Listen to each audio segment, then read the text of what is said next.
compañeros son desaparecidos finalmente. Es gran parte del componente de lo que era Turno Básica. Pero bueno, después siguen desapareciendo muchos compañeros más. Tomamos al nono, le pusimos el nombre a la casa como el nombre referente de todos los compañeros, y en la cabeza de él los queremos recordar a todos, no solamente los que fueron perseguidos esa semana, sino todos los que militaron en la unidad básica. ¿Sí? Algunos que todavía nos acompañan, que vamos a tratar de que le dé la voz para en un ratito recordar en primera persona a un compañero. ¿Sí? La idea que hoy era sobre el eje de memoria, verdad y justicia, ¿no? Recordarnos. Y como memoria arrancamos, ¿no? ¿De dónde vienen los compañeros? ¿Sí? Porque llegamos a los 70 con toda esa previa. Y este video, que estamos muy contentos, le falta una pequeña edición, pero ya está 99% listo, es el que vamos a usar para las visitas de la casa. ¿Sí? Los chicos de las escuelas nos visitan, en el garage les mostramos siempre los bombardeos, pero ahora le agregamos por qué bombardeó en Plaza de Mayo. ¿Sí? Ahí vamos a cortar, charlamos un poco sobre qué pasó, y después, bueno, todo lo que fue ocurriendo hasta llegar a los 70, ¿sí? Que es el ADN de los compañeros, básicamente. Así contamos esa historia completa. Desde acá nos toca contar la previa al golpe, básicamente. ¿Sí?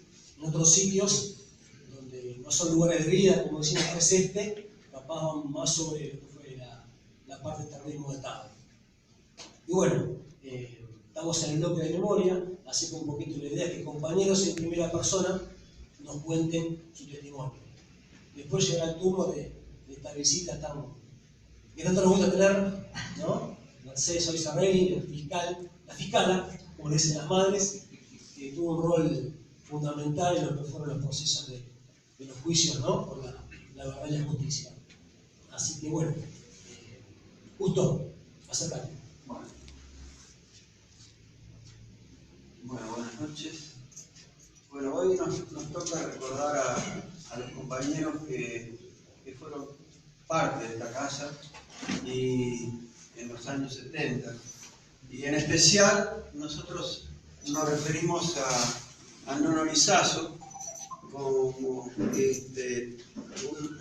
ejemplo de que tomamos como el nombre de él para ponerle a la Casa de la Memoria.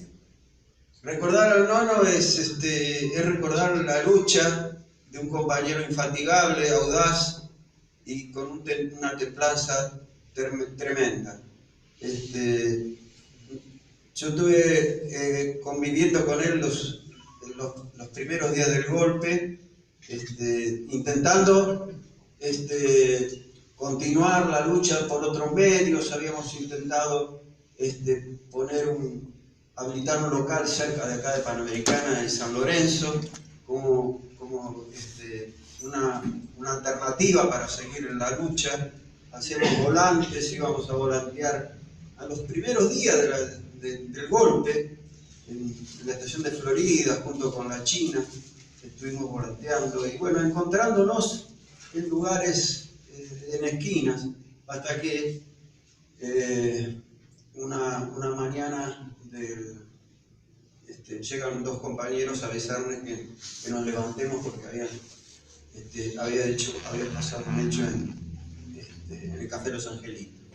Y bueno, el recuerdo que nos queda del Nono es su tesón, su lucha, cómo se volcaba hacia la actividad que hacíamos nosotros. Nos alentaba para que a los que éramos jóvenes que participáramos en las asambleas, nos llevaba siempre alentando y siempre con la idea de que había una forma de cambiar el sistema y que era la lucha inquebrantable la que teníamos que tratar de llevar adelante. Ese era el ejemplo que nos dejaba el Nono Lizazo. Y de sus anécdotas hay miles para recordar. Una la recordó un compañero ya muerto, que era el Coco Cervantes. Decía que recordando casualmente a su hermano al año siguiente, en el año 57, se hace una marcha en Plaza de Mayo y Y el Coco estaba ahí casualmente con su señora y participa a la marcha. Y un policía se lo quiere llevar. Y se acerca al nono con un perramo. Dice, yo no sabía que era él. Y me dice, déjelo que yo me lo llevo. Y se lo sacó y se lo llevó. Después se entera que era el nono, porque en una asamblea, en una reunión que hacen en Avellanedas, lo conoce y se da cuenta que era él. Pero bueno, esa actitud así, espontánea y audaz, era la del nono, ¿no? Como siempre lo recordamos por esas actitudes y esa generosidad y esa voluntad que ponía para la militancia. Yo creo que hay muchos compañeros que lo han conocido y van a dar un testimonio breve para no hacerlo muy largo, pero bueno, era eso lo que quería contar.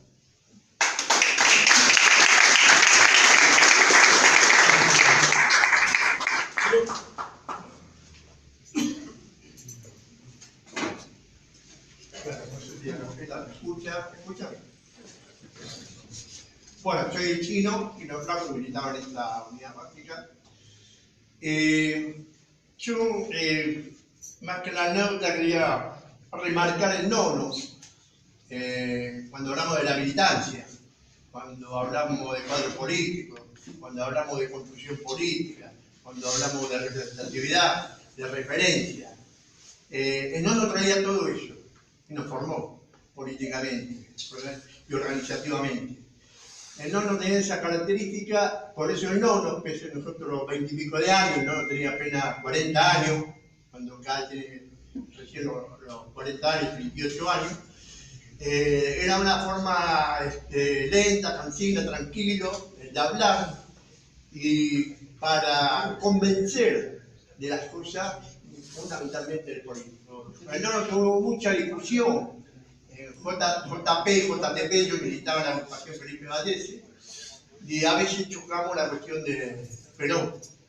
Era compañero cuestionamos, nunca salimos de la identificación del peronismo, pero bueno, el nono intermediaba para tratar de ver más políticamente y no con bronca. Ese es un cuadro político, es un referente, y en todos los niveles, porque no se juntaba con lo del PJ o Partido Justicialista, como quieran llamar, porque había las dos variantes también. El PJismo comercial del partido, y después compañeros del Partido Justicialista como Flamín, Mogorro. Muy buenas relaciones, incluso más en las movilizaciones, algunos compañeros del Partido Justicialista se pegaban con el nono y venían. Era consultor hasta de la JP regional, que cada uno tenía su organización, su responsabilidad sobre el compañero, y el nono venía a ser coordinador de las movilizaciones, las grandes movilizaciones. A tal punto que una anécdota es que en Puente Saavedra, octubre del 73 creo, una movilización para saludar a Perón, y nos juntamos en Puente Saavedra, estaba toda la fila de la UOM, de la sindicato, en los cuales nos encontramos nosotros y nosotros. Y en esa fila, en la anécdota con uno de ellos, que era de la UOM, lo conocía el nono de antes. Y decime, ¿quién banca esto? No, nosotros. Que sí, pero ¿cómo mueve esto? Y la gente, los compañeros, la puta que parió, no tenemos por el grito, el sindicato para mover esto con camiones, si no, no viene nadie. Y había un reconocimiento hasta del contrario, ¿no? Esa es la característica del nono, y cuando se recupera la casa, salió casi espontáneo qué nombre poner a la Casa de la Memoria. Previo de la charla, ¿qué servía? Para museo. La cosa de museo nos chocaba un poquito porque era frío. Entonces, bueno, vamos a hacer, ya que la disposición legal a través de un proyecto de ley de reconocimiento de la provincia de Buenos Aires fue patrimonio, museo histórico y patrimonio de la provincia de Buenos Aires. Pero tenemos que hacer un museo interactivo donde transmitamos la historia, no la contemos. Y el homenaje que podemos hacer a los compañeros que hoy no están, no solo al nono, es esto, desde esta casa, transmitir historia. Y transmitir historia es por qué las causales de todo esto, por qué los desaparecidos, por qué la represión, por qué los muertos, por qué los presos. que había un proyecto en común, había un proyecto colectivo. Por eso la discusión a veces con la izquierda, que yo buscaba el socialismo y no lo decía, pero boludo, en el 45 yo lo aplico Perón, ¿entendés? El derecho a los niños, el derecho a ancianos, la distribución de la riqueza. Y ese proyecto común es donde lo encarnaba todo, y el no era referente a tareas así que Astarza, Tigre, los compañeros en el conflicto vinieron a hacer un par de asambleas acá. Esa distancia, bueno, algo había, algo de una confiabilidad política que era a través del nono, Miguel, yo hablo del nono porque el nono que se referencia más, pero Miguel y Hernando. Dale así, qué sé yo, Miguel para que se afile el PJ, el Partido Justicialista, lo tuvieron que empujar, y Piola lo empujó el nono todavía no se había afiliado, pero bueno, sigue discutiendo, tenía esa particular. Como también Tensa, la Comisión Interna de Tensa, la entró de PSML, PST, de la izquierda. Muy buena relación con nosotros y bueno, 2 o 3 conflictos vinieron y lo charlaron acá. O sea, la referencia no solo es Vicente López, sino toda la zona norte y lo que ha significado la familia Lizazo a lo largo de la historia. Del 47, el primer intendente peronista, don Pedro, y el primer muerto en el 56. Y de ahí toda la resistencia hasta el 73. Bueno, ahí lo conocimos el nono y esta es la formación de los cuadros políticos. Quiero un referente.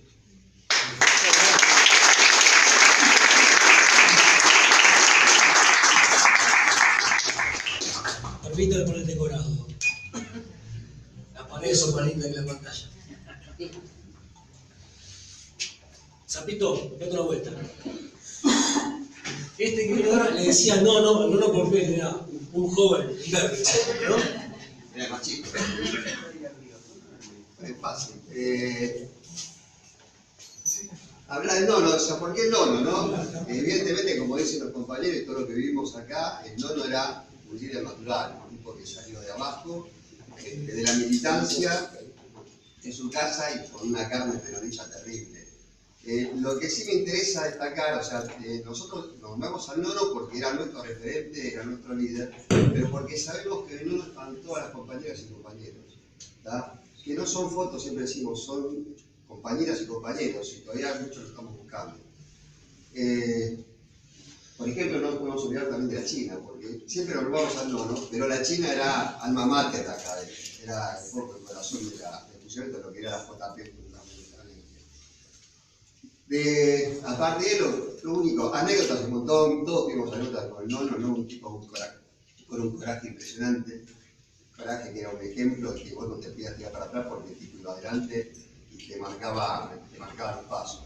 Lo que sí me interesa comentar es que los que tuvimos, digamos, la desgracia de perder, los que militamos con esas compañeras y compañeros, que como decimos siempre, por eso este es un sitio de vida, porque acá las compañeras y compañeros siguen vivos, tenemos el dolor de haberlos perdido, de ver la foto y recordar cosas con ellos, pero nadie nos quita la satisfacción de haberlos compartido. Y eso, lamentablemente, ustedes no tuvieron, nosotros sí, y eso nos da un orgullo especial, ¿tá? Y es lo que nos da fuerza para seguir peleando. Nada más.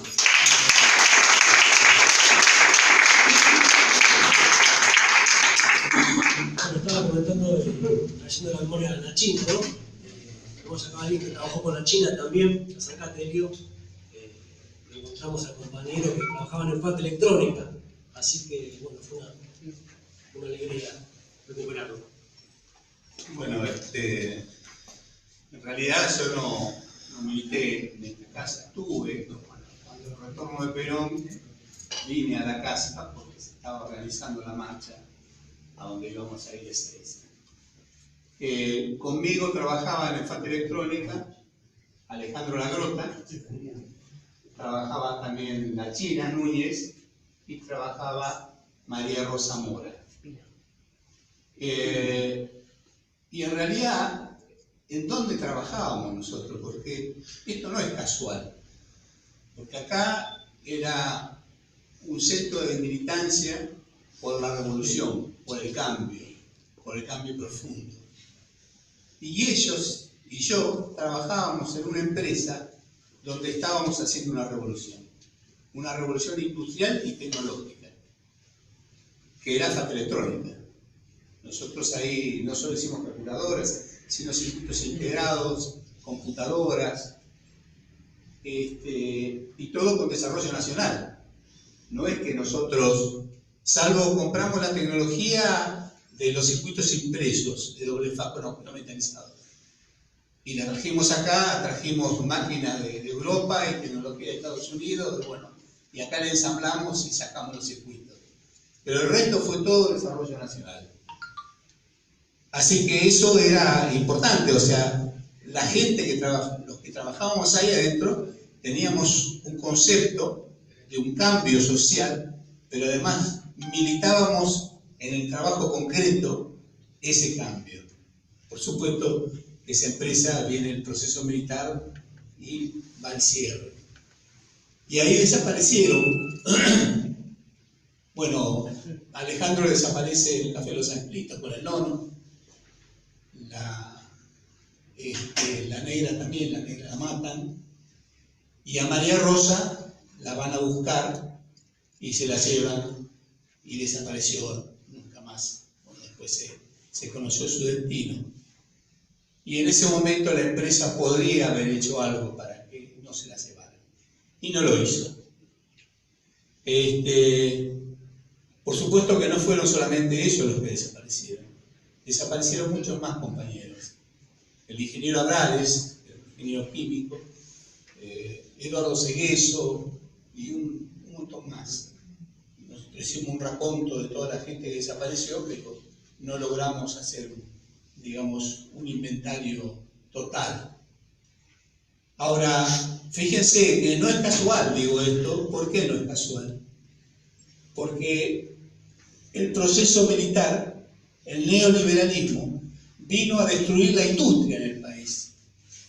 Y los compañeros desaparecen no porque militaran solamente acá, en esta casa, en los combatientes peronistas, sino también porque estaban trabajando en un proyecto de liberación del país.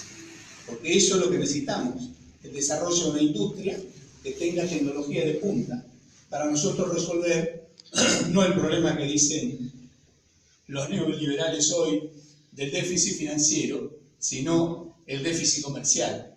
Poder tener dólares, y para tener dólares necesitamos valor agregado. Y no podemos obtenerlo solamente del campo, el campo no da para eso, se necesita más. Entonces, la desaparición de los compañeros es una desaparición que tenía un objetivo, que era justamente hacer desaparecer a todos aquellos, jóvenes sobre todo, que serían los cuadros que hoy estarían vivos. Si esos cuadros hoy estuvieran vivos, este país no sería lo que es. Y nosotros tenemos una obligación con la memoria de estos compañeros, porque el neoliberalismo no murió, y está presente hoy, y sigue destruyendo lo que empezó a destruir el proceso militar. Y nosotros tenemos el deber hacia esos compañeros que dieron su vida, de lograr que eso no siga avanzando. El neoliberalismo no es un contrincante, es un enemigo. Y nosotros tenemos que derrotar a ese enemigo y cambiar el país para que el neoliberalismo no vuelva nunca más. Gracias.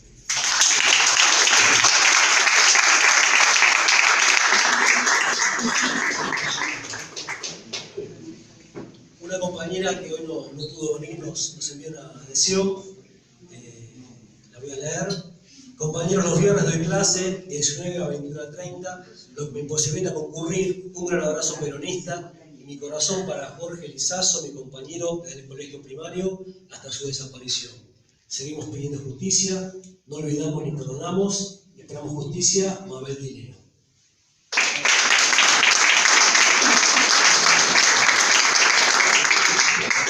Tenemos otro compañero que, militaba por el nono, en la misma unidad básica, hasta que el nono vino para acá y él se quedó de aquel lado de la vía, en la manera empujada, ¿no?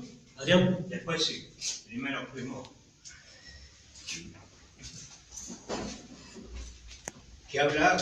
Quiere decir tanto de Jorge, Miguel, la China, Pucci, Bueno, si bien ellos eran más grandes que yo, vivíamos en 2 cuadras alrededor todos. Nosotros empezamos ahí en Ayacucho y San Martín. Y no sé cuál fue, que hubo un distanciamiento y quedamos ahí y ellos vinieron para acá y bueno, después nos mudamos a San Martín, a la Galería Florida, y ahí pusimos la unidad básica Mariano Pujada. ¿Qué decir de Jorge? Un tipazo. Me acuerdo cuando vino Omar Torrijos, que fuimos a la Plaza San Martín, cuando estábamos yendo, dijeron: JP, zona norte, tienen que ir a Victoria. Y fuimos a la fábrica del cargo, que estaba tomada. ¿Y quién estaba al frente? Jorge. De la China, mirá qué contradicción. Era un cuadro, o sea, bajada de contradicción, digo, porque andaba en el Falcon verde y bajaba y es como que, o sea, nos cagaba a pedo, ¿viste? Teníamos que correr, andar, ¿viste? Y bueno, ese era ella, Pucci, la madre Irma, Miguel, y también quiero destacar al padre de Pucci, Pedro Delgado, que junto con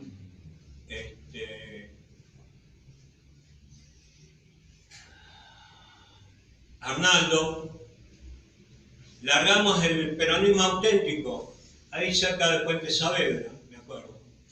No sé si era a mitad del 75 o antes. Y bueno, en ellos recordar a mis compañeros de la unidad básica, de Mariano Pujada, Héctor Francisco Palacio, Presente. Pirucho más conocido, Héctor Enrique López, Presente. Horacio Esperati, Presente. uno de los tantos periodistas desaparecidos, Omar Altamirano, Presente. Altamiranda, las hijas de un compañero, Marcelo, que fueron las hermanas Zimmerman, que desaparecieron, de Vicente López. Presente. Y yo, en esa época, no se tenía que preguntar nombre, nada, lo conocí siempre por el hermano de Nani, que es el hermano de Rómulo Abad, que vivían ellos ahí en Vergara y Caseros. Y bueno, a todos ellos me enseñaron a militar y bueno, ese es el recuerdo que yo tengo de ellos y por siempre los llevo en la memoria y por ellos sigo estando.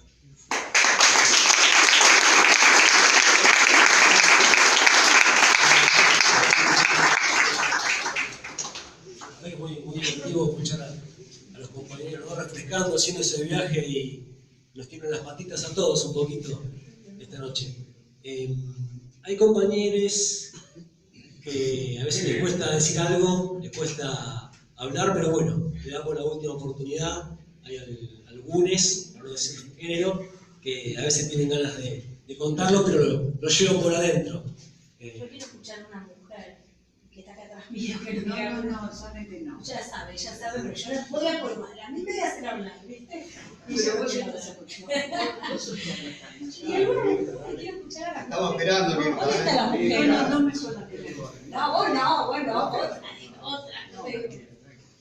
Ahí tenemos, bueno, hablando de mujeres. sabe que a mí no me gusta.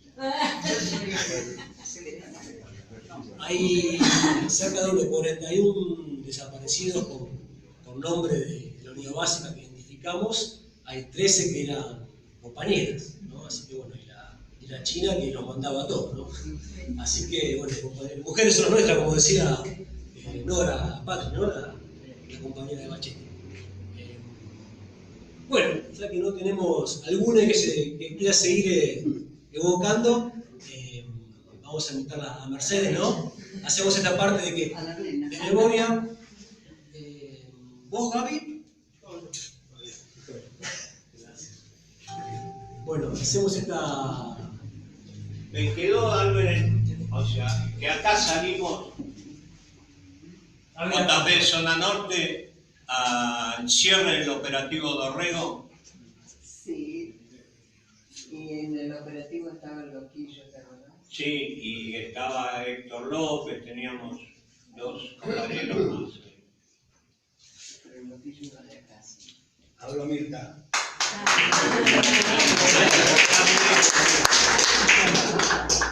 A mí tampoco. Bien. Bueno, les quedó memoria y, bueno, con la justicia. Buena parada. No se paraba, sentada como vos. No, igual es muy importante. No. ¿Cómo hacer? Bueno, primero les agradezco la invitación, como siempre. Esta casa es parte también de mi vida y de lo que me pasó también como profesional del derecho al interior de los juicios.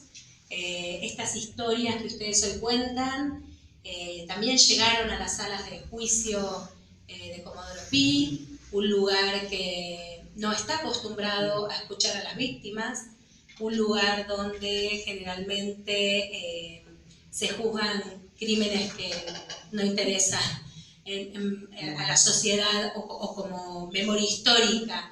Y pasaron cosas distintas en los juicios de lesa humanidad. Empezaron a llegar estas historias y los jueces y las juezas y los fiscales y las fiscalas también tuvimos que empezar a prestar atención a estas historias. Lo que me pasó hoy acá, escuchándolos a los compañeros, también a Mirta, que nos ayudó muchísimo en la reconstrucción histórica de los casos, es decir que todo esto tuvo un sentido y todo esto tiene un sentido. Estos espacios, volver a recordar, pero estos espacios instalados en la sociedad nos ayudan justamente a no perder la memoria. Vimos el video y vimos mucha sangre derramada, de jóvenes, de compañeros, de conocidos, de amigos, de familiares, de niños también, y esto tiene que tener un sentido, es decir, es por algo y no debemos olvidar. Entonces, así como hablamos siempre, decimos cuál es la forma de contar la historia, cómo hacemos nosotros para contar la historia. Entonces empezamos a buscar alternativas y muchas veces nos gustan, no nos gustan más, nos gustan menos, pero son todas formas válidas para contar las historias que ocurrieron durante el terrorismo de Estado. Y estas son las historias de vida. Es verdad, este es un sitio de vida, pero también las historias de la militancia fueron historias de vida. Y entonces celebro y agradezco que me hayan invitado por escucharlos, para escucharlos, porque siempre voy a estar ahí para ayudar en lo que pueda. Desde mi rol de abogada, pero también desde mi vida personal, ¿no? Estar y compartir estos espacios con ustedes me llenan de fuerza y fortaleza. Bueno, quiero hacer algo más, quiero hacer algo diferente, porque me parece que somos todas caras conocidas, todos nos conocemos de alguna u otra forma, nos escuchamos ya, y a lo mejor sería interesante darle lugar a preguntas, si ustedes quieren, o a algún tipo de reflexión sobre qué es este día y este homenaje tan importante hoy, darle lugar a los vecinos, por ejemplo. Recién Mirta me cuenta que al lado suyo tiene un vecino de la zona, que lo conocía el nono, y también que nos acerquen estas anécdotas. Me parece que hoy siento esa necesidad de querer escucharlos más a ustedes, que hablar yo, que ya me conocen. Y entonces, no sé si están dispuestos. Yo obviamente estoy abierta a las preguntas que ustedes quieran saber, me parece que también pueden surgir, pero bueno, si alguno quiere hablar o alguna. Yo, por ejemplo, tenía una pregunta recién al compañero de FATE.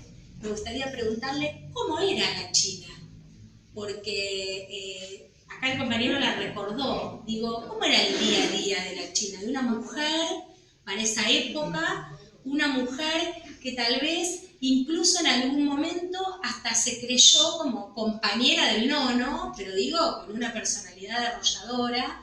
Y me parece que eso también tenía que ver, ese feminismo de las militancias de aquella época, es el feminismo que ahora vemos en las calles. Era una Entonces, locomotora. era esto. No se discutía género, pero se trataba. Pero la en práctica. realidad la mujer tenía ese rol y esa representatividad. Era una locomotora. Era una La China es Claro que sí. Pero miramos Esto, lo importante, ¿no? Porque la China, ella trabajaba en la línea de producción. Yo no estaba mucho ahí, pero veía pasar permanentemente. Y ella era una persona muy trabajadora y muy aplicada. Que vos no la ibas a ver generando situaciones complejas, sino que ella era un referente. La mamá de Mario, María Rosa, ella era delegada de la Comisión Interna, y cualquier cosa que ella iba a hacer, yo veía que iba y consultaba con la China. Y la China era una referente, era una líder, pero que no aparecía, digamos, como figurando, ¿no? Sino que su actitud como trabajadora era excelente. Es importante lo que vos decís. Hace muy poquitito se hizo en la ESMA una apuesta museográfica sobre ser mujeres en la ESMA. La apuesta se llamó así, creo que todavía sigue estando, me parece que sería interesante que ustedes la visiten. Y lo que surge de esta muestra es que empiezan a aparecer esos nombres de esas mujeres. Entonces, repasando esos nombres, nosotros vemos a Norma Rostino, vemos a Lelia Vicoca, vemos nombres de mujeres muy potentes. Vemos ahí un feminismo muy intenso en esas mujeres. Y bueno, y esas historias son las historias que se dan a conocer y son las historias que tenemos que replicar y que tenemos justamente desde el rol de mujeres acercarle a los más jóvenes. Me parece que, bueno, con tu vieja pasa lo mismo.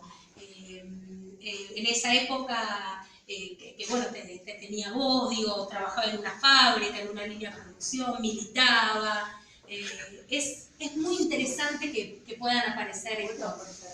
Bueno, sí, quiero. No, en realidad, en ese tiempo, Alejandro las hizo entrar a las tres, justamente para integrar la comisión interna y hacer política en FATE. Por eso fueron las tres. Fue Adriana, María Rosa y la China. Y ellas, no por el hecho de ir a trabajar, trabajar sino a para militar. hacer, claro, exactamente, para eso la llevó. Claro, esto es importante. Porque Alejandro era frente ahí. Claro, sí. Muy bien, gracias, Berta. Sí. No por nada. Nosotras formamos parte de la casa con Marta hace un tiempito. Más Y viene bien lo que estás diciendo, porque nosotras ahora estamos pensando armar las historias de vida de todas las mujeres que pertenecían a la casa. Bueno. Y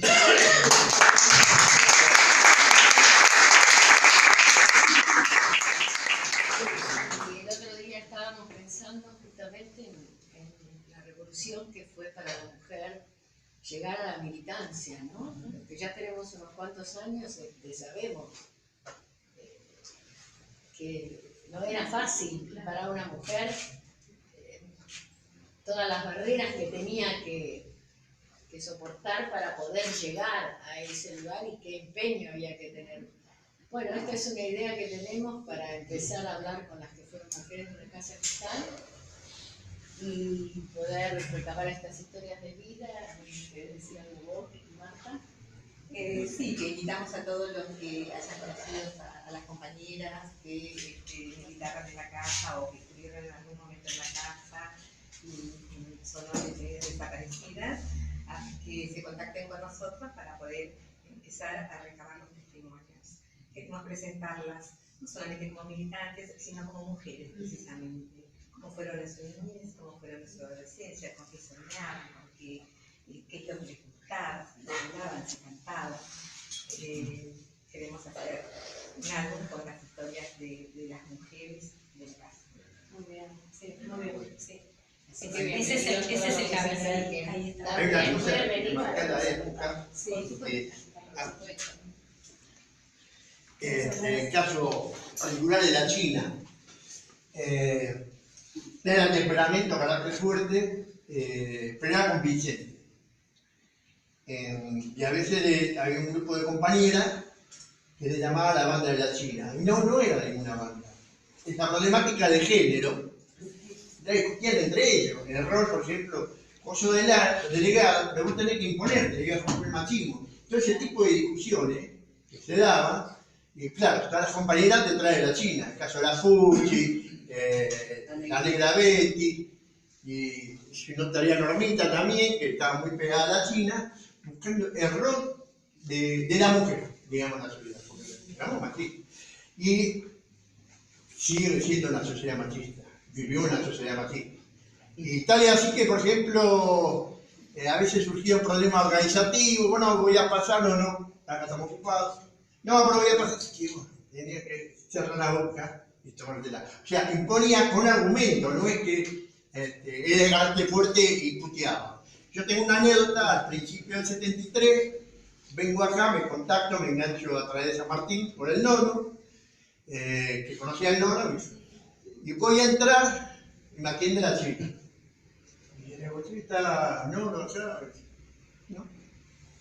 Pero mira que me citó acá, que yo soy de San Martín. No. Y bueno, entonces lo espero acá, entre Malaber, entre Mitre. No. Y bueno, cualquier cosa decirle, estoy en el café, había un café acá en Esmeralda. Y a rato cae el nono y se venía cagando de la risa. Está bien, lo que hacía la China después me explica. Había todo ese entretenimiento, y no cualquiera, por más que esto sea abierto público, ellos tenían que preservar a los compañeros que venían acá. Como Chino y la nona, nono, fueron los primeros a decir, bueno, se pudre la mano, hay que cerrar el hueso. Y no, ¿por qué? Y por acá venía gente del barrio, delegada, estaban expuestos. Ya se estaba pudriendo a fines. Bueno, esa es la cuestión más llamada de género, sino el rol que ocupaba la mujer, que viene tanto la China como, bueno, además, compañeras.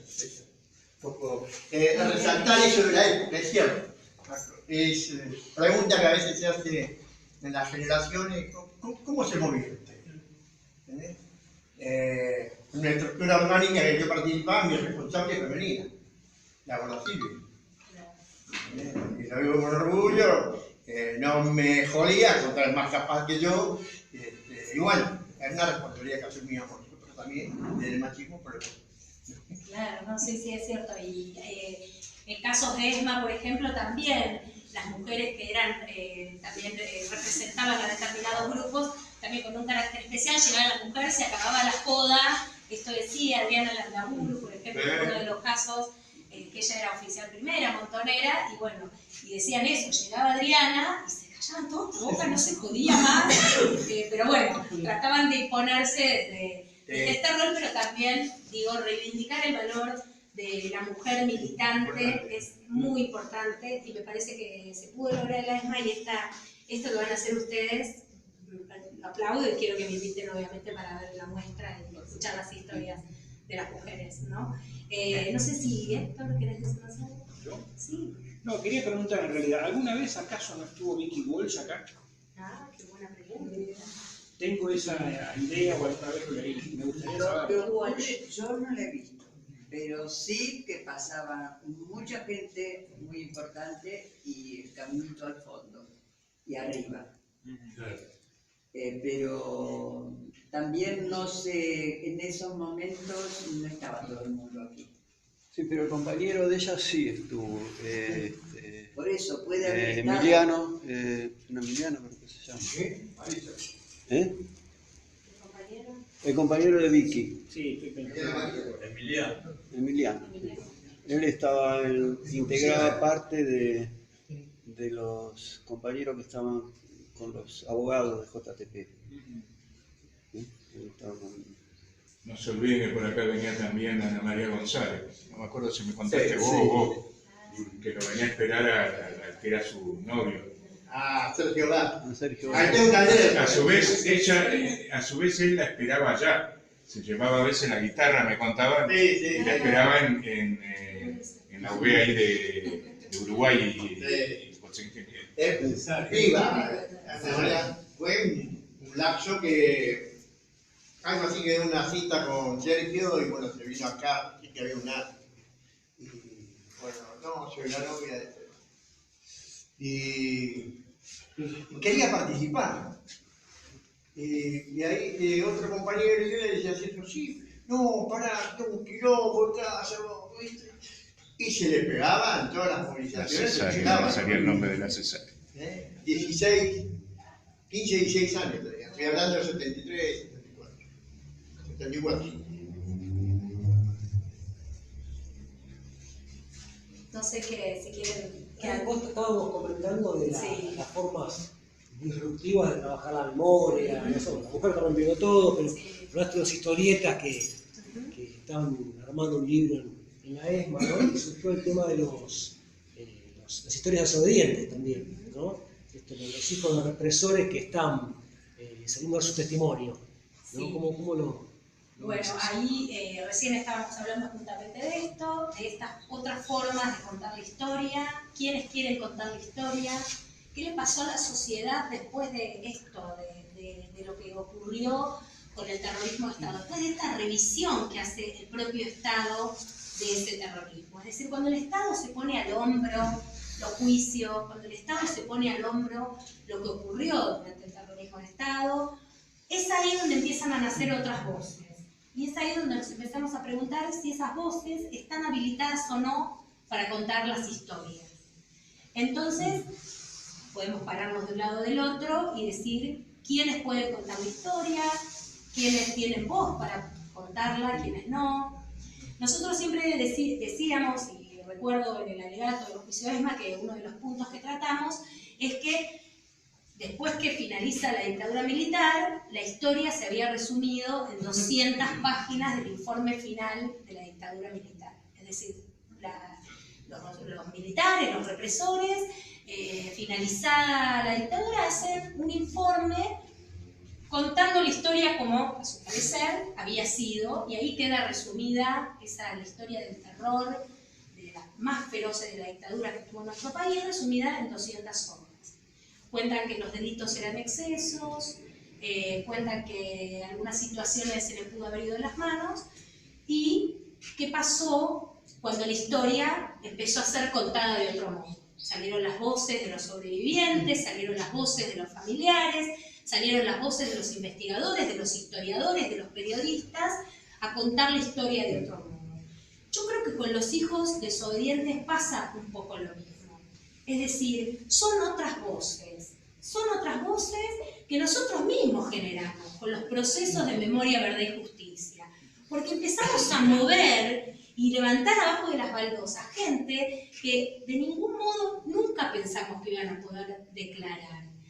Una hija que dice, no quiero llevar el nombre de este padre porque mi padre hizo cosas malas y mi padre es un asesino, es una persona que merece ser escuchada.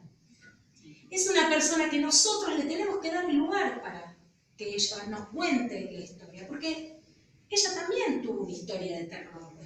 Vivió en una casa que le inculcó determinada ideología, una casa que le inculcó determinada forma de vida, que cuando se hizo adolescente no necesariamente se la bancó.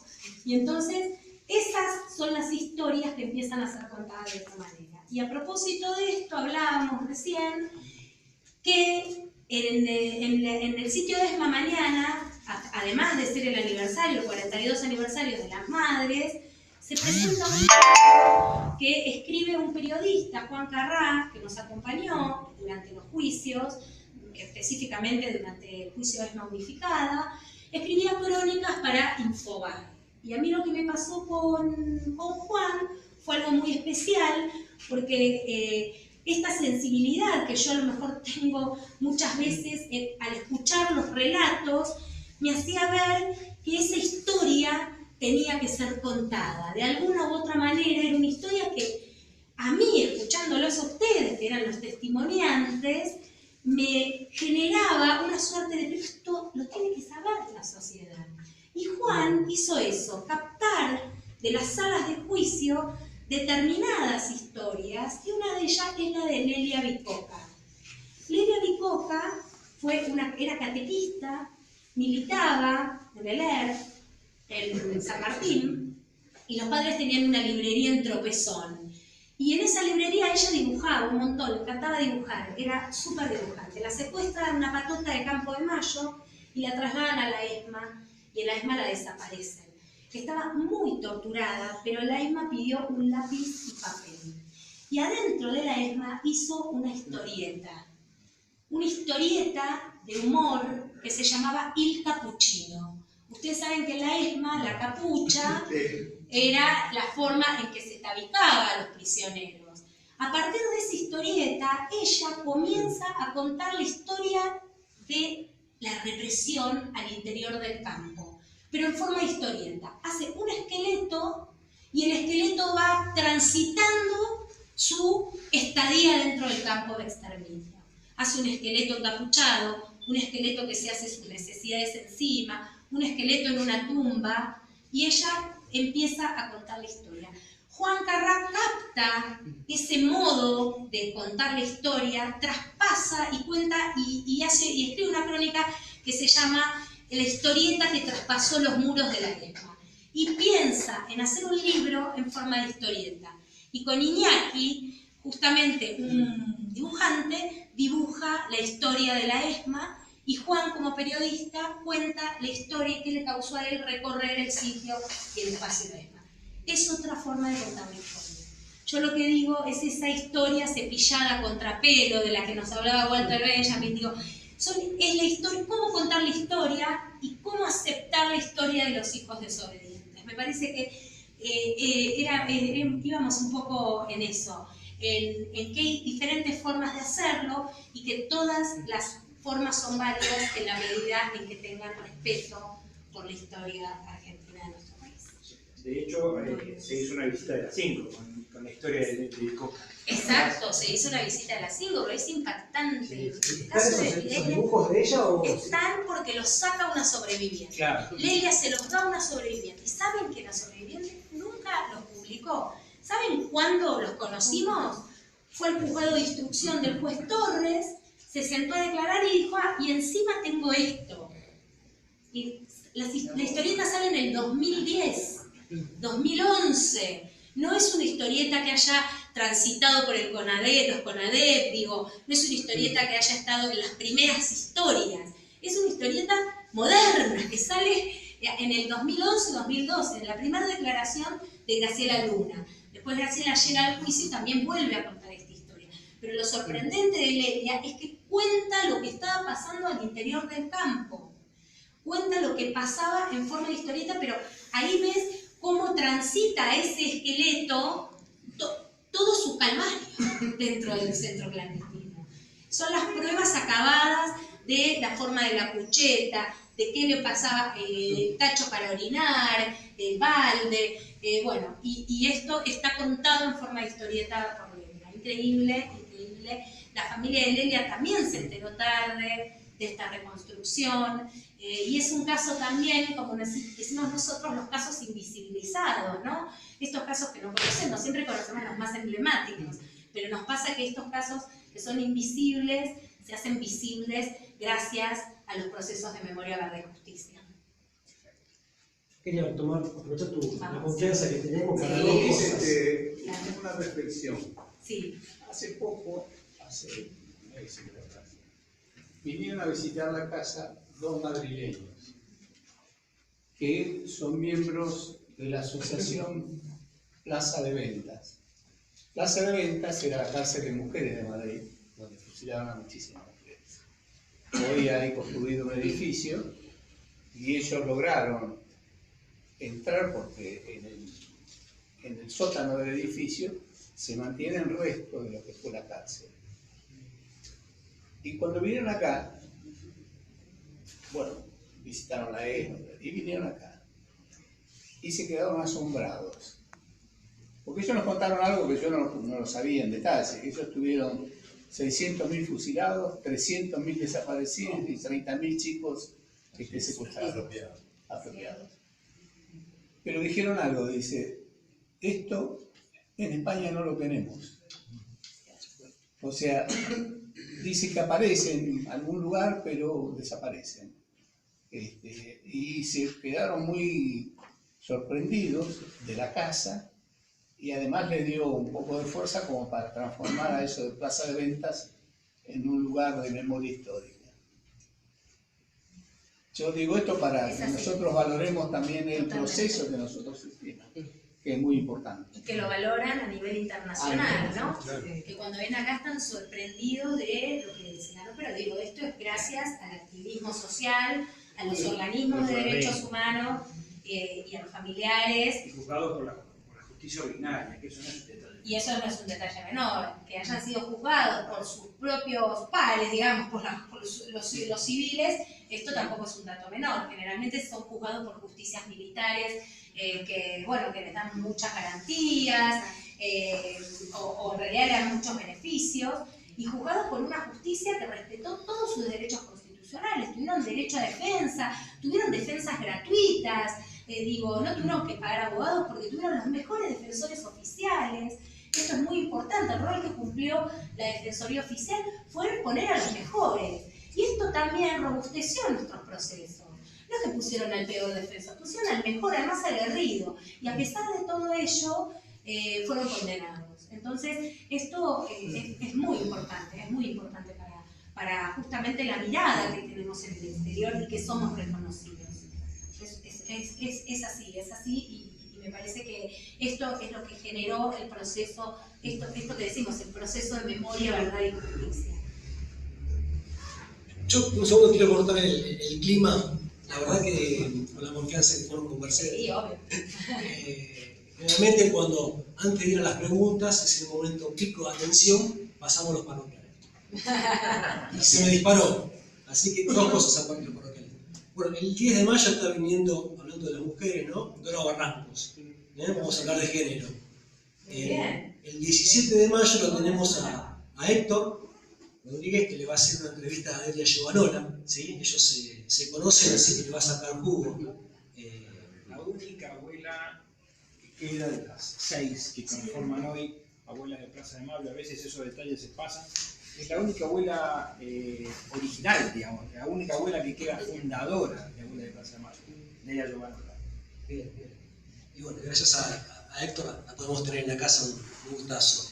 El 7 de junio, vamos a recordar, ¿no? Esos hechos de junio del 55, del 56, nos va a acompañar Gustavo Campana. En su libro Recuerdo del Peronismo tiene un capítulo que habla de eso, así que bueno, tenemos la excusa para traernos a Gustavo y recordar lo que pasó.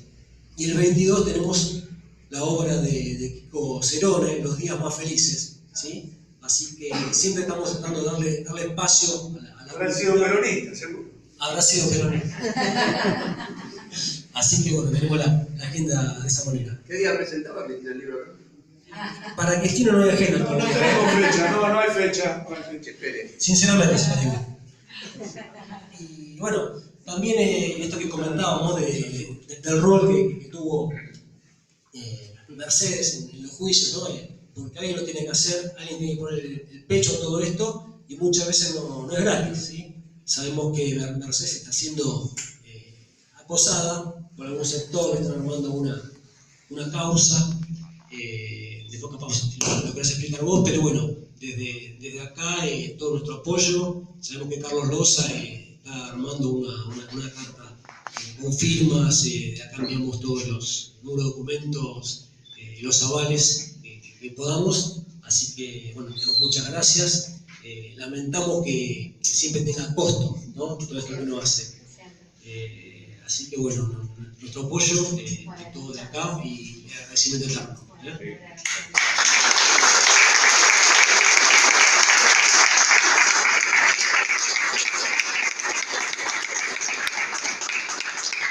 La otra no era cerrar con los parroquiales, ¿no? Pero bueno, alguna cosita más, algo que la tenemos acá Mercedes para aprovecharla. Una preguntita. ¿Ya te llegó qué es el contenido de los últimos documentos que entregaron los desclasificados? Parece que esta vez hay cosas, por lo menos lo que ya se publicó, es importante. Sí. En realidad son públicos. No es que nos llegaron a nosotros como Procuraduría o como Fiscalía. Los documentos son públicos, están en internet, están en inglés, empiezan las traducciones. Sé que salió hoy que relaciona la CIA con el batallón 601, por ejemplo. Hay muchos artículos o documentos desclasificados en torno a cuál era el rol de Martínez y de Peregrino Fernández y Bufano también, que habían sido los primeros que hablaron sobre qué pasaba en la dictadura. Y esto como que preocupaba tanto a la CIA como a los militares argentinos, y querían ver la manera de cómo cubrir y cómo hacer para no salir lastimados y que caigan todos los responsables del batallón 601. Ustedes saben que la inteligencia en la Argentina costó mucho juzgarla, porque en realidad, si bien nosotros en las causas y en los juicios siempre juzgamos una pata de la inteligencia, lo cierto es que hay muchísimos agentes de inteligencia que operaron durante la última dictadura militar y caminan en las calles entre nosotros porque no han sido juzgados. Esto es una deuda pendiente que la Procuraduría de Lesa Humanidad está colaborando en las investigaciones de Batallón 601 Ejército. En la ESMA podemos decir que la inteligencia estuvo juzgada porque en realidad miembros del SIN, de los servicios de inteligencia navales, y también los miembros del grupo de tareas de inteligencia, el Tigre Acosta a la cabeza, que formaba parte del grupo de inteligencia, fueron juzgados, y también la prefectura, el SIPNA, los servicios de inteligencia de la prefectura naval argentina también fueron juzgados en el último juicio, en el mega juicio, en el anteúltimo juicio ESMA. Lo cierto es que la inteligencia costó, y me parece que si existen documentos de inteligencia que vinculan a agentes de inteligencia, es un buen momento para pesquisarlos, para leerlos, para avanzar, para viralizarlos. ¿Cómo se podría? Usarlos. Sí, claro, se pueden usar en los juicios documentos desclasificados por Estados Unidos, son válidos, son legales. Se pueden usar en los juicios.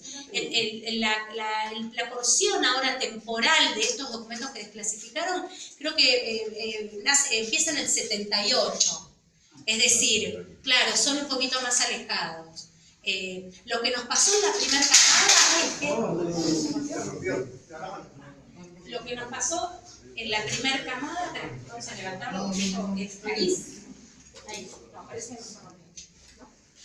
Es que se usaron los documentos, pero los canalizamos por un departamento que es el National Security Archive de Estados Unidos, y vino a declarar a los juicios Carlos Osorio, que era el responsable de esa desclasificación. Y han aportado mucho a los juicios, tanto de Plan Cóndor como de Orletti. Que también me tocó ser la fiscal de Orletti, y en ese momento usamos los documentos desclasificados de Estados Unidos. Ya los veníamos usando, no es que es una novedad. Sentimos que muchas veces en esos documentos no está la verdad revelada. Es decir, sentimos que incluso vienen con tachaduras.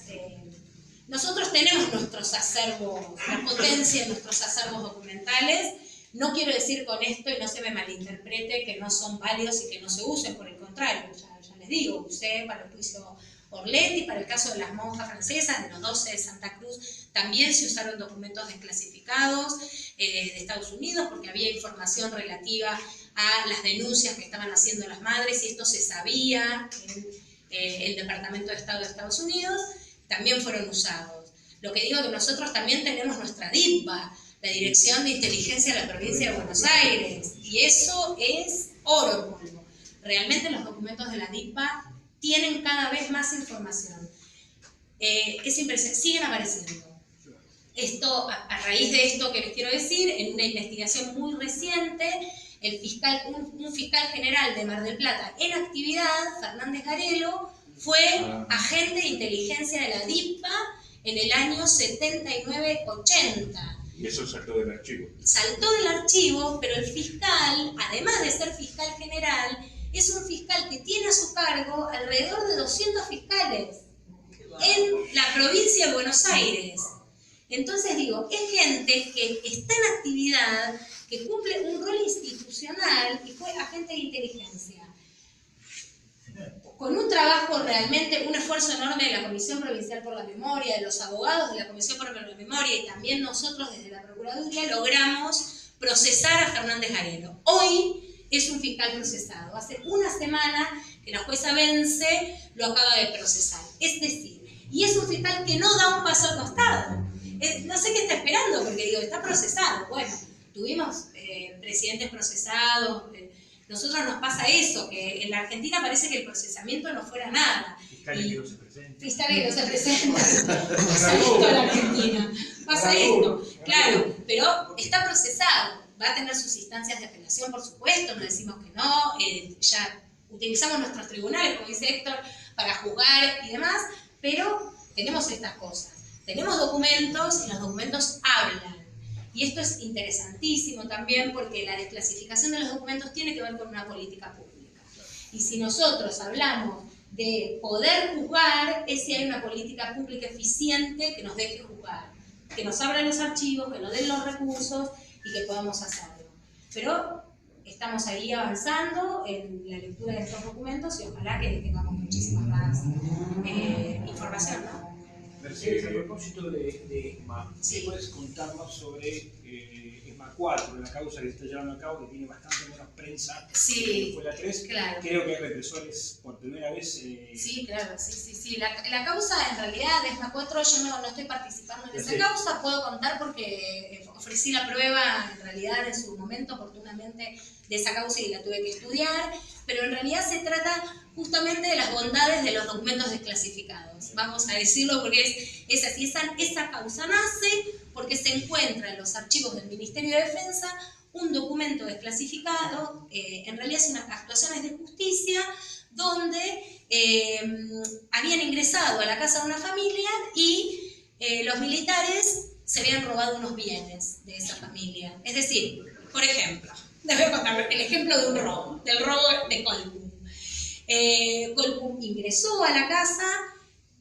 Gracias a este archivo nosotros pudimos ver cómo se conformaba la patota. Gracias a ese archivo nosotros pudimos ver que las patotas de la ESMA se formaban con personas que trabajaban en comisión, incluso del POMA, de un destructor, que estaban destinadas como legajo, que su legajo decía está en el destructor Rosales y en realidad estaba operando en el grupo de tareas de la ESMA, gracias a ese documento desclasificado, pero esta persona Colpum ingresa a una casa, se llevan los enseres, ustedes saben que en la ESMA existía un espacio para guardar los bienes, exacto, los cautivos, que era el pañol, pero un par se lo llevó a su casa. ¿Qué hizo? Se llevó una máquina de fotos y dejó la caja. El tema es que cuando lleva la ESMA vieron la caja y no la cámara de fotos. Y entonces ahí saltan y le hacen un sumario interno administrativo. Y allí, en ese sumario interno administrativo, se presenta Lin John, que era el que llevaba la escopeta, no sé, Itaca, no sé cuánto, para reventar la puerta de la casa. Era el revienta puertas. Ahí le sacamos el rol a Lin Jones, que era de parte de la patota, el que ingresaba primero derribando la puerta. Y ahí nos va contando la historia de cada uno de los participantes en esos secuestros. Si bien ese secuestro era de una familia, huyó a Iglesias, lo cierto es que nos estaba dando otra mirada, otra pauta, era la patota, cómo se conformaba. Y ahí aparecen estos nombres nuevos. Tauro, Ferrari, y después algunos de esos nombres se relacionaron con apodos, porque en realidad los sobrevivientes pudieron relacionar con apodos. Se llamó a los sobrevivientes a hacer un reconocimiento fotográfico.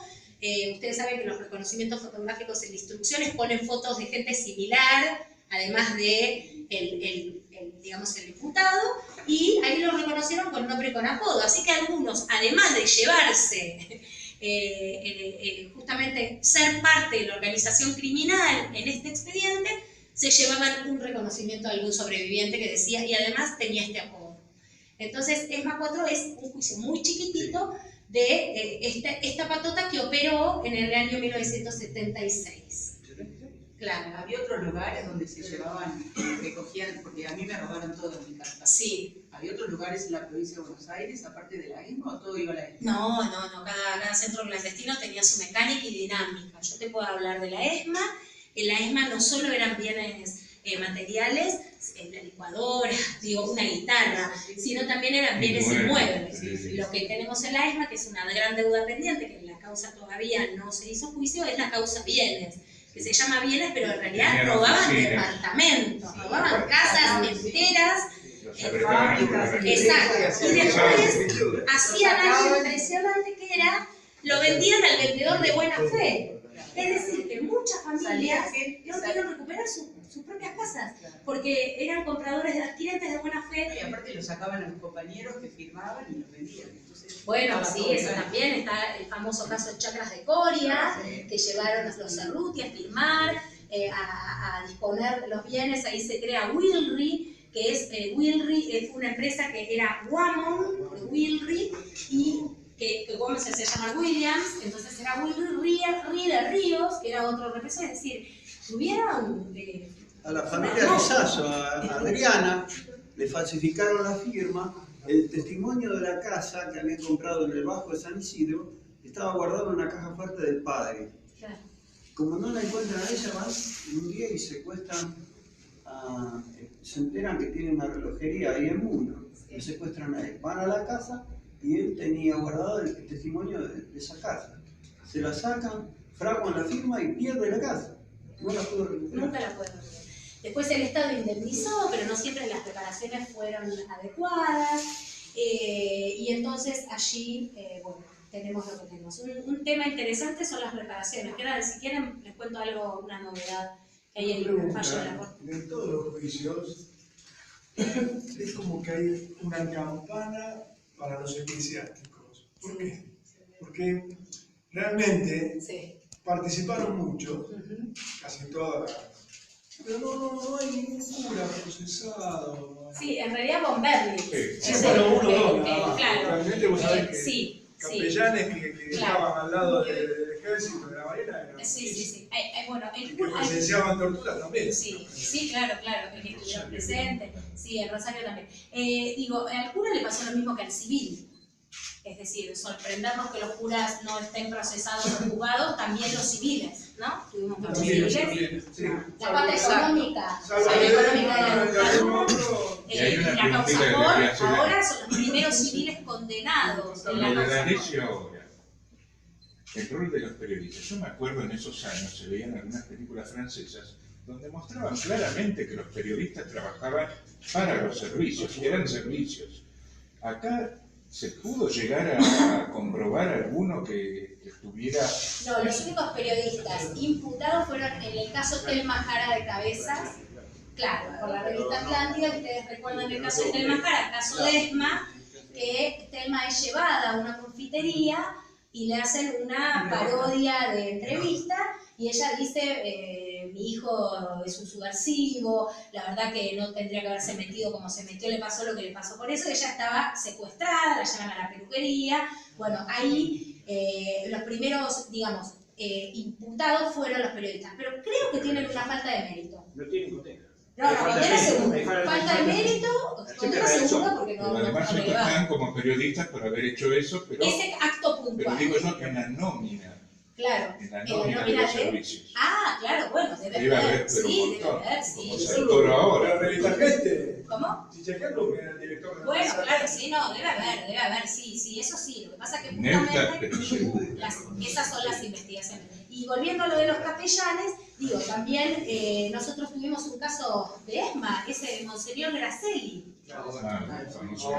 Monseñor Gracelli, sí, yo no sé si, por qué la justicia no avanzó.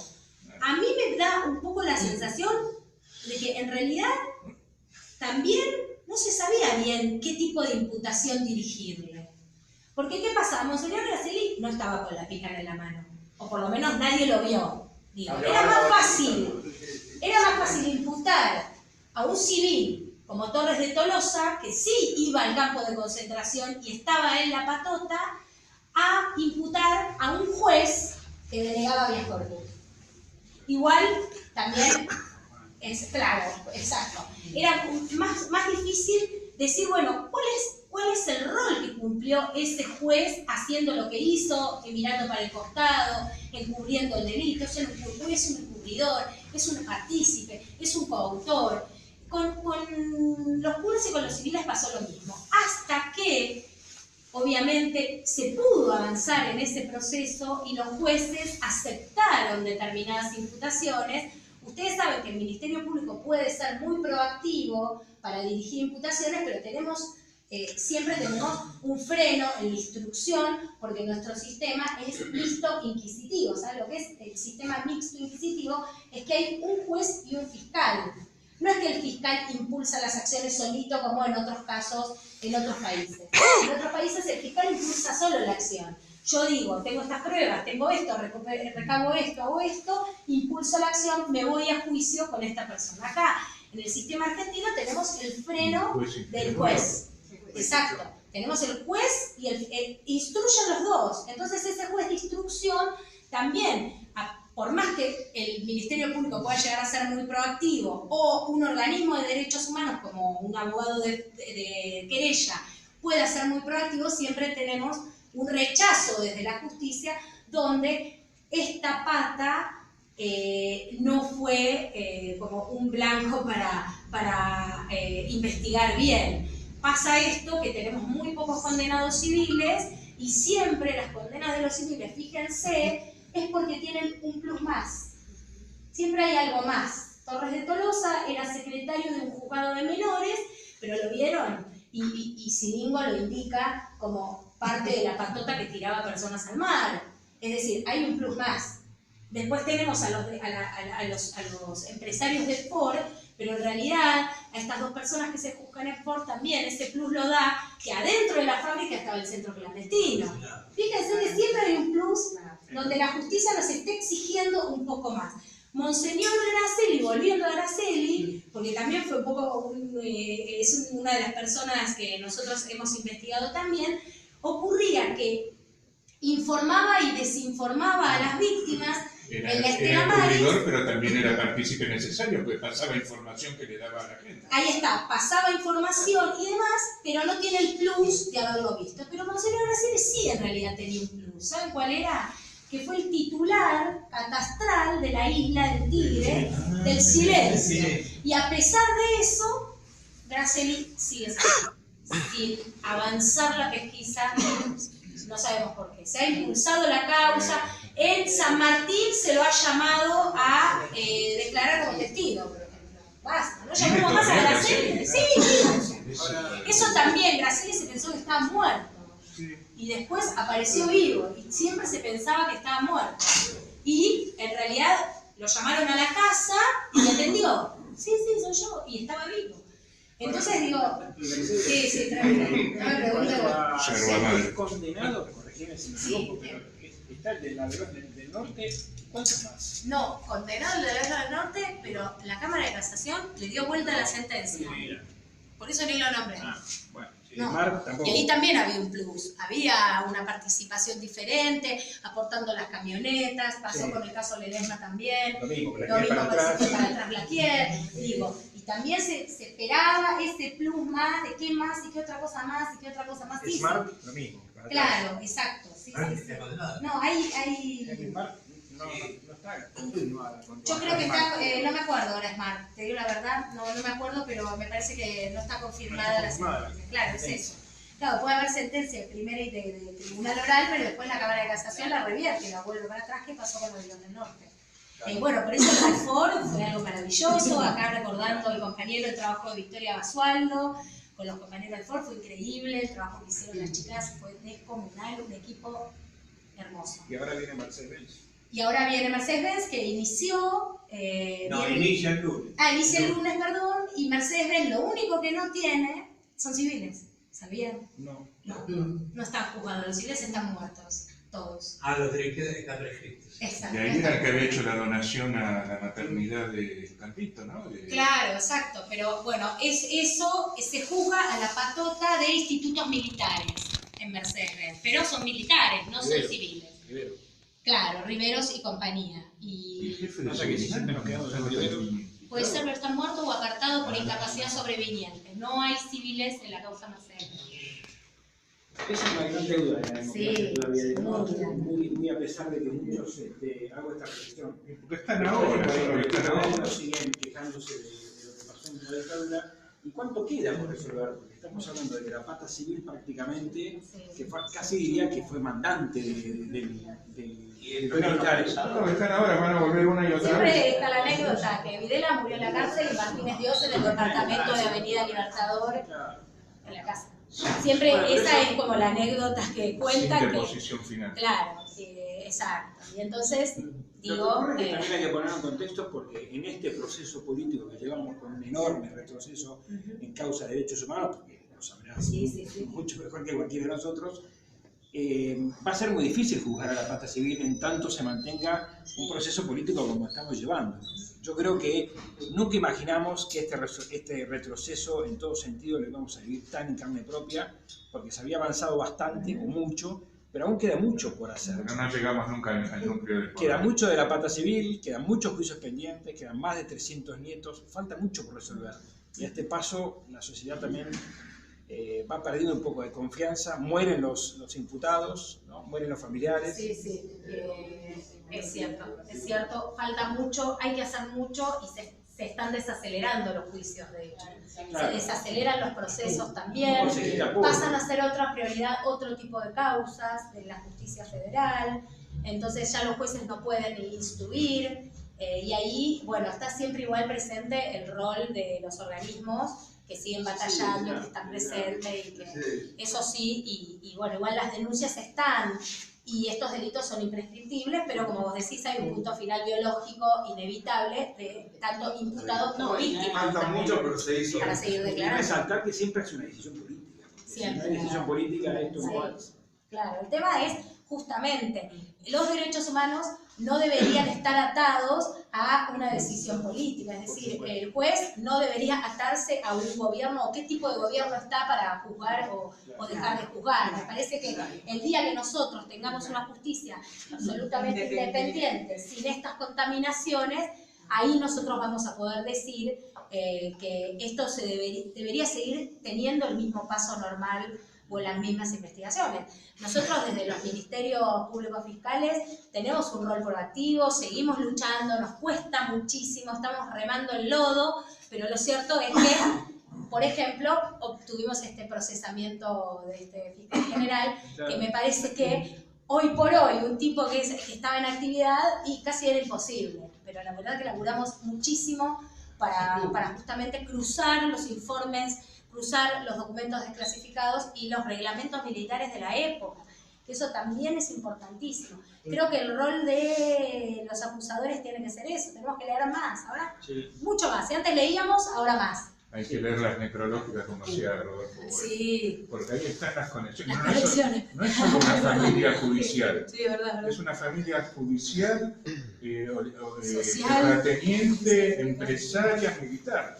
En la época de la colonia ya, los empresarios eran la élite. ¿Y qué tenían? Un hijo tenía que ser cura, otro tenía que ser juez y el otro militar. O sea, por lo menos eso. Pero Eso no cambió. El Estado no tiene la potestad de, por ejemplo, en el caso de las propiedades, devolvérselo a su auténtico dueño y el que lo compró de buena fe, bueno, darle un tipo, porque es como que se aprovecha. Sí y no, en realidad, porque en verdad hay que ver primero el caso particular, hay que analizar bien el caso particular, y no necesariamente el adquirente de buena fe en un juzgado civil gana. En todo sentido te lo digo, te roban hoy tu casa, te lo usurpan, la vende uno, la vende otro, la vende otro, la vende otro, vos te morís, tu marido, tu esposa, vive, y en realidad no necesariamente se la van a devolver a tu esposa. Te lo digo porque es la justicia así, no te digo ya de la dictadura, sino la justicia. El adquirente de buena fe tiene el derecho de conservar la propiedad. Sí. A menos que sean casos muy particulares, digo, hay que analizar el caso Pero concreto. el caso concreto, no sé si cómo está la causa ahora. ¿Te acuerdas la hija de una de las hijas de Westergel, la de Tucumán? Sí, sí. Que la casa se la usurpa la familia digamos, del represor que había matado a la hija de Westergel. Está ocupando esa casa, es así el caso, ¿no? Sabes que no lo conozco, Sí, sí. pero es posible. Sí, muy sí, posible. Muchas familias, por ejemplo, decían esto, en los relatos del juicio salió, muchas familias decían, y llegábamos, tocábamos la puerta de nuestra casa y salía un militar. Estaba viviendo ahí con la familia, el militar. Claro, nos dábamos media vuelta aterrados, nos íbamos. Querían recuperar. Bueno, hay muchísimas anécdotas. Bueno, en ESMA surgió mucho esto. Con el tema de los bienes fue algo impresionante. Impresionante. Incluso alguna investigación giraba sobre los nombres de los represores actuales que están presos, que tienen bienes en el exterior. Hay que ver esa plata dónde fue. Panama Papers, hubo una investigación en relación a Radiche y los bienes. Radiche era el contador de la ESMA y sus bienes en los Panama Papers. Me parece que surgían datos. Yo igual esa investigación no la hice personalmente, la tiene el juez Torres y el fiscal Tayano, y son quienes se encargan de eso, pero digo, ¿dónde está esa plata que existió y que en realidad se invirtió? Vildosa. Volvamos a otro imputado más de ESMA, lo mismo. Se supone que se murió, ¿no? Se supone que se murió, Sedano, se hacía llamar Sedano, se cambió el nombre, se apropió un chico, digo, le hizo de todo, pero era millonario con un montón de empresas. Y bueno, y esto también, la plata esa, ¿de dónde surgió? ¿Cómo? Era un funcionario, con un sueldo todos los meses. Todavía no se puede certificar que haya muerto, es increíble. Todavía no se puede certificar que haya muerto. El tipo se cambió de nombre un montón de veces. La última era Sedano, dicen en Sudáfrica vivía, que bueno, que tiene un hijo en Inglaterra. Que murió, tiene un hijo en Inglaterra, después también Pelino Viña, que es el apropiado, bueno, está bastante ligado a la familia apropiadora, bueno, hay otro tema. Más complejo. Sí. Bueno. Mercedes, Ya me faltó mis abuelos. Mercedes, realmente, ¿cuál fue el clic? ¿Cómo te involucraste en los derechos humanos? ¿Atrás de quién te subiste a trabajar? Con el apellido, ahí. Bueno, en realidad, no, mi apellido en realidad viene de una familia de periodistas. Soy Sarreili, Juan José Soy Sarreili, fue un periodista, Juan José muy conocido de la radio, ahí medio popular, ¿sí? Porque llegaba a muchas casas, muchos hogares. Me parece que eso, bueno, tiene que ver. Después mi amor al derecho fue por mi hermana, en verdad.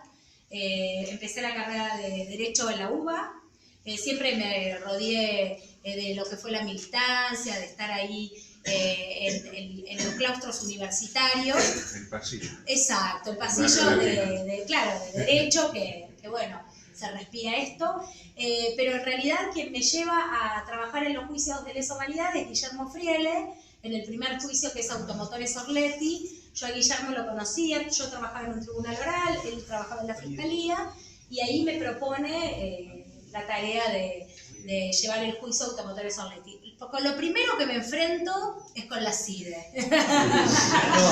Y ahí dije, bueno, ya está. Con lo primero que me enfrento con la CIDE. Me enfrento con la CIDE, con un empleado administrativo que se acerca a la fiscalía a decirnos: yo estoy haciendo todo lo posible, doctora, para encontrar documentos. Yo le dije a Guillermo, allanemos la CIDE. Ahí me di cuenta que, bueno, esa fue mi convicción más grande, que lo primero que dije, ¿por qué no podemos allanar la CIDE? Hay que ir a buscar esos papeles. Bueno, y a partir de ahí creo que cambió mi identidad profesional en todos los sentidos. Hoy sigo estudiando derechos humanos. Hice un clic en mi carrera, en mi historia, por más que yo soy una apasionada de todo lo que hago, pero lo cierto es que estas causas me llegaron desde otro lado, me atravesaron las historias, me atravesó la militancia, me atravesaron los relatos, me parece fundamentalmente, y el amor de los compañeros. Lo nombraron a Carlos Loza, creo que es un compañero que me sigue hoy al día de hoy, es una máquina acompañando, hoy me llamó. Y parece Funes el memorioso. Es así, tiene todo. Bueno, y yo les voy a contar algo de Carlos. Es un secreto y de este lugar y de la reconstrucción, que hicimos en el juicio. Llegamos al juicio ESMA, las primeras audiencias en el juicio ESMA, y empezamos a llamar a los testigos de los primeros casos. Los primeros casos en la ESMA se relacionan con la Comisión de Energía Atómica, son los primeros secuestrados, porque la orden para los militares había sido que secuestren a los sindicalistas conocidos. Entonces, los campos de concentración todos los días estaban enfrente. Entonces, los campos de concentración de Argentina se llenaron con sindicatos. Fíjense, en Campo de Mayo lo mismo, empiezan a reventar las fábricas.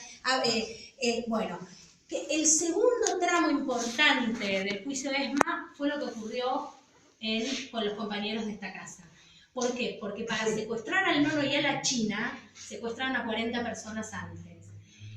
¿Por qué lo relaciono esto con Carlos Loza, que es un sobreviviente del juicio de ESMA? Porque en una de las audiencias termina de declarar la víctima, se me acerca, yo no lo conocía, y me dice, es una locura, esto se relaciona todo con todo, mirá, y me muestra un papel a mano alzada hecho por él, con muchas flechas y muchos nombres, que en el medio estaba la China y el Nono.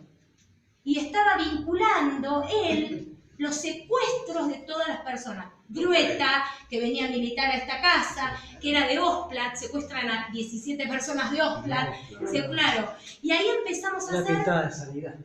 La pintada de sanidad, claro, exacto, porque era sanidad, Osplat, Grueta, bueno, y muchísimos compañeros. Después va a caer, también va a arrastrar la caída del Nono a los compañeros del territorio del Partido Auténtico, de Montonero Zona Norte, digo, de los que hacían territorio, la familia Tahuá. Todo se iba relacionando. Y lo que yo pude ver, y esto me lo mostró Carlos y me lo mostró un sobreviviente, era que el juicio de ESMA nos podía dar ese marco y lo macro de cómo había sido el poder destructor de la patota de la ESMA.